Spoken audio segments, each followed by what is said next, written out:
When did you join Angel's Children Home as a caretaker? In fact, the home started in year 2004. That's about 16 years ago. So myself and Belinda were actually the co-founders of the home.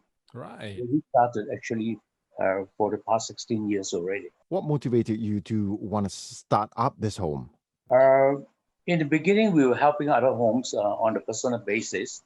And someone came to us and said that whether myself, Belinda would like to help them out to set up a home.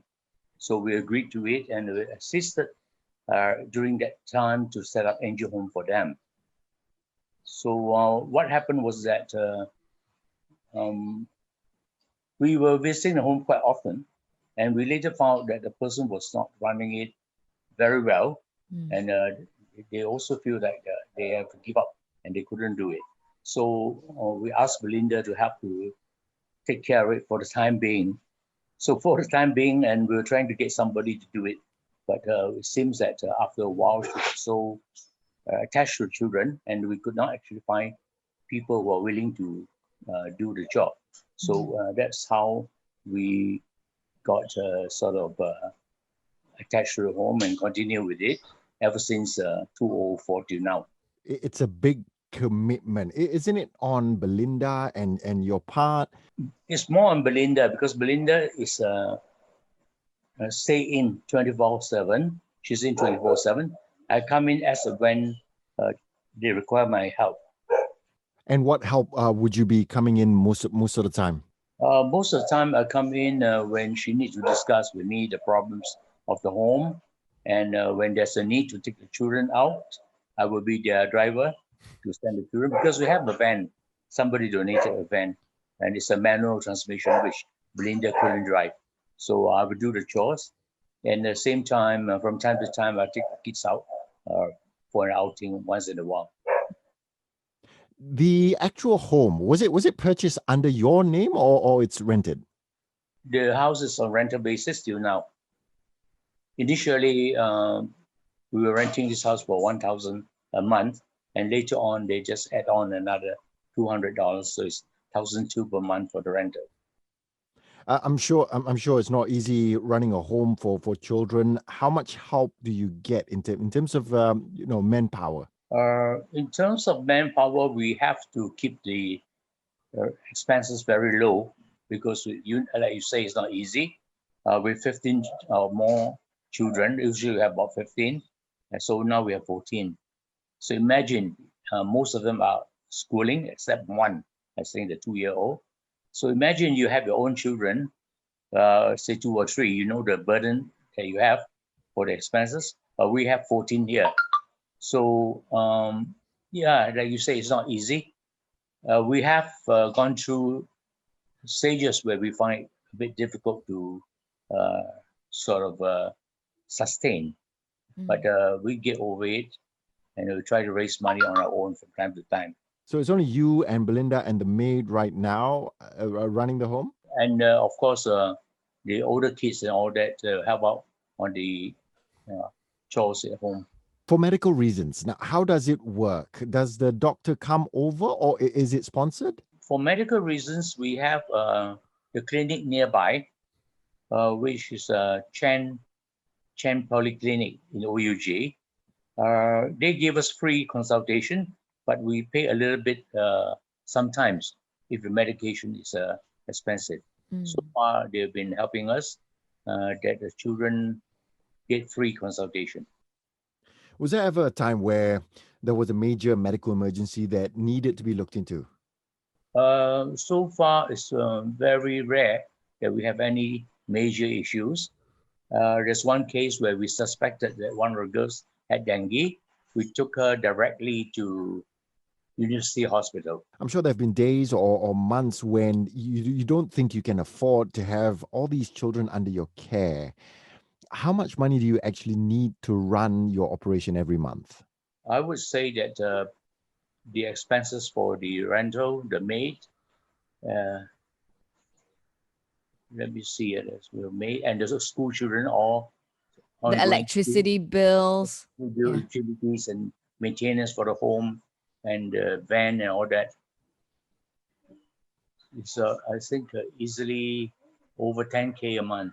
Have you ever thought of putting an age limit? For example, once they hit a certain age, they can't stay at the home anymore. We do not put age limit for the girls, but because this home is a very small home, and when the boys go up to teenage, and we try to put them in the boys' home, because once they're teenagers, it's not so good to put them all together in the same home. Do you feel proud when you see them growing up, like how parents feel? Of course, we are proud of it, and we see that they are sort of given the opportunity to be in a better position when they grow up, especially in education. We emphasize a lot of education because, like we say, in most places, food, shelter, clothing is the basic needs. But in order for them to be independent, they need to have qualifications and, of course, the grooming up to have the confidence to meet people. So I will say that we are proud that our children here can speak three languages. There's English, Mandarin, and Bahasa. So there shouldn't be a problem once they graduate from college or university. When the children go to college, do you help them get loans or scholarships? For those in university or college, we try to get sponsors, but most of the time it is partly sponsored, not fully. So the balance of it, we apply for PTPTN. So that's how we get on with it. But of course, for the daily or monthly expenses, we have to think about that to support them, especially most of them are staying in the campus. We try to advise them and guide them, but normally we would allow them to do what they like.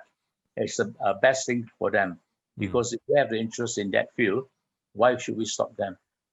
So we will advise them on their educational needs. William, what's the most challenging thing about running a home for orphan children? Is this your full-time job? No, no. I'm more or less retired. I was formerly a banker. I'm already 65 years old. My children are all grown up. So there's not a problem for me to spare the time to look after them. What's the most challenging thing about running a home for orphans children? The most challenging thing about running a home is to make sure that the children are all disciplined, they are obedient, and to ensure that their educational needs are there and that they're able to actually get a good degree when they grow up. So the confidence that we are going to give them is the most important, as well as the education. So this is what we feel that the most difficult to achieve is to make sure that they'll be fine when they grow up. Do you have adult children that has left the home but came back to thank you for all that you've done for them when they were younger? I would say that because we started off with very young children, and the ones in universities are the first batch when they're growing up. That means already one graduated. They drop by from time to time because we do understand that their commitment to the jobs and all that. But the other three are still in college. They do come back during the school holidays.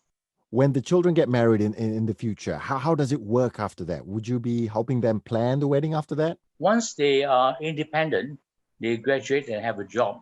It's more like we leave the decision to them. If they need us, definitely we will support them. We leave it to them to come forward to us. So if they have any problems, they can always come back and talk to us on their problems. Yeah. So far, they are doing okay. So I think that's good. Does it make you feel proud that all your older children are doing great? I would say yes. Most of them, the academic wise results and all that are good. Like the one now in Kampa, in I think UC College, Ta College, she scored 8 A's out of 9 subjects in her SPM. And the others are getting 3 A's or 4 A's. So I would say that, well, it's quite an achievement for the children. For us outsiders, let's do charity. Let's donate some groceries or pre-loved clothes. Is that what you need the most?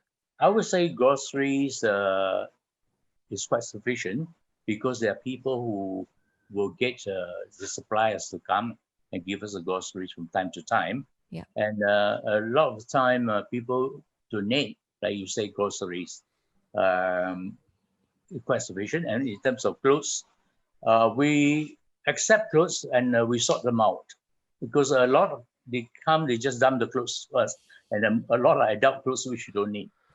So there are times where also some of the donors they bring them out for shopping to buy clothes. So I would say clothes and all that at the moment and groceries are considered sufficient. Oh, so what do you need? Well, I think a lot of people, if they understand the needs of the homes, just like any family, there are rental to pay, the maid to pay, the home maintenance, the utilities, those school-going children need expenses for the transportation, pocket money, and all that. That means we need a little bit of help on the financial aspects of it. And what's your wish, William, for children this Christmas and New Year? Well, I would say for this Christmas and New Year, some of the donors asked us to talk to the children and have a wish list for them. So that will make them happy to get what they've been longing for. So, like I say, that we also make sure that what they're asking for is of use and not any garbage that they want. We will not approve of that. So we hope that they'll be happy to get the presents that they've been looking forward to. What is your wish for the children in general? In general, my wish for the children is for them to be well qualified, to be groomed, to have the confidence to meet people, and to get a good job in the future, to be self-sufficient. And what can the public do to help to fill the children's wishes and also the wishes of the home? Well, the public, like I say, they can come with the home needs like groceries, and of course, if they can help to create the awareness and bring in some donations in terms of financial assistance to the home, which is also needed. All right. Thank you so much, William.